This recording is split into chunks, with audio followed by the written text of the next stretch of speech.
coxinhas, tudo bem com vocês? Já aqueceram o óleo? Bora fritar mais uma história comigo? Eu aprendi a produzir as coxinhas, só que eu tinha que vender, né? Eu comecei a fazendo as coxinhas, eu dava ali pro pessoal da igreja, eu colocava ali para os clientes provar. Primeiro, eu queria oferecer um produto de qualidade. Eu queria ter certeza que o meu produto era bom, para depois começar a cobrar, para depois começar a vender. E eu comecei a vender dentro de casa mesmo, inacreditavelmente, porque como eu morava com 17 brasileiros, acabou que eles foram as minhas primeiras iscas, os próprios brasileiros, os meus vizinhos de quarto, digamos assim. E era uma confusão. Imagina 17 pessoas na mesma casa.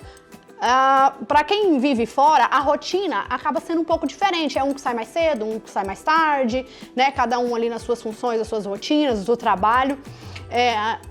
Foi ficando assim tão busy os salgados, a minha vida também, devido às duas funções ali, eu me dividia entre unha, depilação e os salgadinhos, que às vezes eles acordavam de manhã para saírem para trabalhar, eu estava na cozinha. Eles voltavam, eu continuava na cozinha e só tínhamos uma cozinha.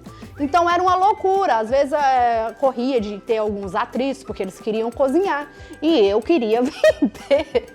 Então eu, muito esperta, o que eu fazia? Nessa casa tinha muitos meninos solteiros, rapazes jovens. Tínhamos alguns casais, mas nós tínhamos um sótão em cima, só nesse sótão tinha 5 rapazes. E eles eram drivers aqui, trabalhavam entregadores de comida. E ficavam o dia inteiro fora, né? E eu já, esperta, já saquei já que ali eu poderia ter um ganho com eles mesmo. Então eu já sabia a rotina da casa, eu já sabia os horários que entravam, que saía. Quando dava assim, no horário deles chegar, eu já corria pra cozinha, ligava minha fritadeira. Porque eles chegavam, o cheiro de coxinha de salgadinho já tinha incendiado a casa. E ali eles chegavam cansados, né? Não queriam mais cozinhar e acabava comprando salgadinhos comigo. E eu tinha um caderninho, isso é muito hilário. Eu tinha um caderninho, coxinhas, e eu anotava o nome de todo mundo. Fulano comeu tanto, ciclano comeu tanto. Dava na sexta-feira, porque aqui o aluguel normalmente dos quartos a gente paga por semana e eu pagava o meu aluguel todos os sábados. Então eu vendia os salgadinhos para eles dentro de casa e para minhas clientes também do salão. Dava na sexta-feira, nas portas, tocando: ô fulano, você me deve 10 coxinhas. Ciclano, você me deve 5 risoles. E eles falavam: Sônia, você é muito mala. Porque daquilo ali eu já conseguia pagar o meu aluguel. Foi quando eu tive um clique. Opa, dá pra mim ter realmente um ganho, um sustento através desses salgados, dessas coxinhas. E foi assim que eu comecei as minhas primeiras vendas, dentro de casa mesmo, com as clientes do salão e com os meus vizinhos de quarto. E além de eu vender dentro de casa, como eu fazia unha e depilação, nessa altura do campeonato eu já tinha criado uma página também no Orkut. Eu comecei no Orkut, pessoal, para poder ali divulgar o meu produto, o meu trabalho. Quando eu vi que tinha qualidade, que dava para vender e que as minhas clientes de unha e depilação já estavam me indicando para fora, para outras pessoas, eu abri uma página no Orkut, eu criei um nome pro negócio. E aí eu ia naquelas comunidades do Orkut, comunidades brasileiras em Londres, comunidades brasileiras na Inglaterra, as comunidades que tinha no Orkut. E eu fazia o meu merchan, porque eu fazia unha e depilação, e eu colocava assim, faça pé e mão, ganhe 50 reais. Gente, vocês não fazem ideia. As clientes buscavam comigo o pé e mão, modéstia à parte, eu sou um excelente manicure, só que eu tinha que 50 risoles. Sabe o que é 50 risoles? É um pacotão assim, os meus risoles, eles são risoles grandes, então é pesado. Então eu tinha que cumprir com aquele compromisso. A cliente marcava, só que a minha ideia era logo deixar as unhas. Eu vi negócio foi nos salgados, então uma forma de eu atrair outros clientes, porque através daquela cliente eu ia fazer o pé em mão dela, mas ela ia comer o meu produto, o risole, e ela ia gostar, e ela ia indicar para outro cliente, ela ia pedir para o aniversário dela. Então esse era o X da questão na minha mente. Eu ia fazer a unha, levava o risole, ela ia gostar do salgado, ela já ia pedir para ter em casa, ela já ia pedir para uma festinha, ela já ia indicar para um amigo. Então foi assim as minhas primeiras vendas, e eu ia até torta quando eu marcava 4, 3 clientes, eu tinha que levar esse salgadinho, uma mala enorme, cheia de esmalte e alicate, coiseiras para poder fazer as unhas delas. Além disso, eu ainda levava os salgados. Então eu conquistei muitos clientes assim com esses merchan no Orkut na época. Inclusive deve ter muitas delas aqui que, se assistir a história, vão lembrar. E assim, o que eu quero passar para vocês, pessoal, que há sempre um meio, porque às vezes a pessoa pensa, mas eu tô sem trabalho, eu tô sem condições, eu não tenho como fazer nada. Você tem como fazer algo. Você pode iniciar um negócio a partir de dentro da sua casa. Olha a minha história, eu tô em outro país, eu atravessei o oceano, eu estou na Inglaterra. Eu já estava nessa residência há 3 anos e o negócio foi crescendo e de fato eu estava acabando atrapalhando o pessoal que morava ali, porque a cozinha não era só minha.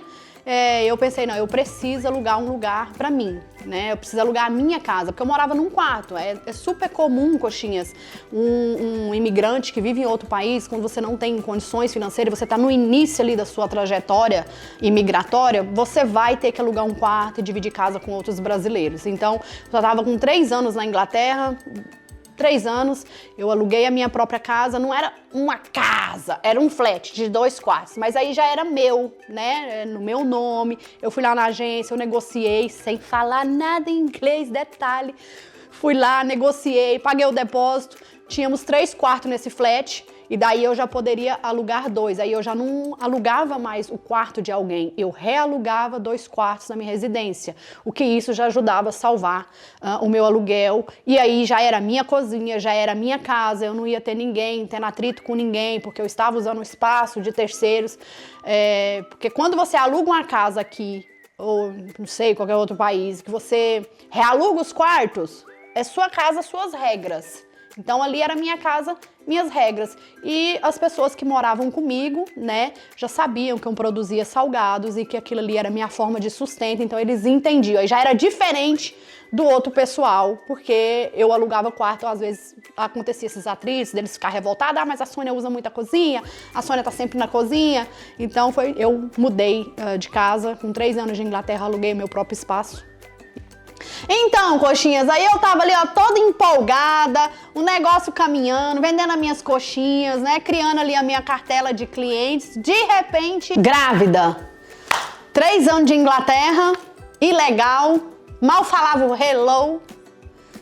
O que eu vou fazer da minha vida? E foi, assim, um susto, porque os meus planos, quando eu deixei o Brasil, foi, eu vou pra Inglaterra, vou comprar uma casa, 3 anos, 4 anos, capinar o gato pra Goiás. Só que Deus é cheio de surpresas. Eu cheguei na Inglaterra e eu me apaixonei por esse lugar.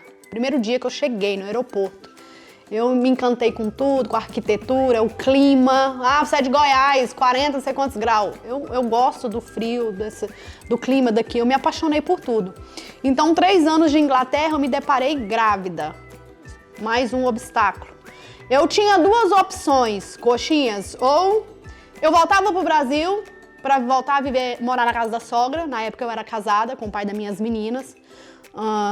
Ainda nós não tínhamos construído nada no Brasil, com 3 anos de Inglaterra. Para você que vem migrar, principalmente, você sabe que você vem como turista, que você vai ficar ilegal, que foi o meu caso. Eu vim como turista, eu sabia que eu iria ficar, que é o caso da maioria. 3 anos é um período muito curto. Não dá para você fazer o que você deseja no Brasil, comprar uma casa, enfim, todos aqueles planos que um brasileiro deixa o Brasil tem em mente. Então, para mim foi um susto e eu tinha 2 opções. Ou eu voltava pro Brasil, eu costumo dizer, ou eu volto pro Brasil com a minha vergonha na mala, porque eu ia voltar sem dinheiro, voltar a morar na casa da sogra, com um filho no bucho, uma coxinha no forninho. E eu falei, não, isso pra mim é fora de cogitação. Eu vou ficar aqui, eu vou pagar o preço, seja ele qual for. A minha filha vai nascer aqui e o melhor de Deus ainda está por vir. Deus, eu optei por confiar. Então, optei por ficar, optei por pagar o preço, mas isso é história pra gente fritar no outro vídeo. Espero que vocês tenham gostado, curta e compartilhem. Fiquem comigo, hein? Até a próxima. Hello, coxinhas! Voltei. E aí, já fritaram o óleo? Que eu tenho aqui a história pra fritar. Como vocês sabem, um imigrante... Vai lá, volta. Já esquentaram? Aluguei meu próprio espaço e aí não gostei. Tem que gravar de novo. Que caca. A papada. Sinal que eu comi muita coxinha ao longo dos anos. Assim, a Sônia das coxinhas tá vivendo de coxinha mesmo. Ai, gente. É isso. Acho que esse trem vai ficar legal, hein? E agora? Ah, gostou, né?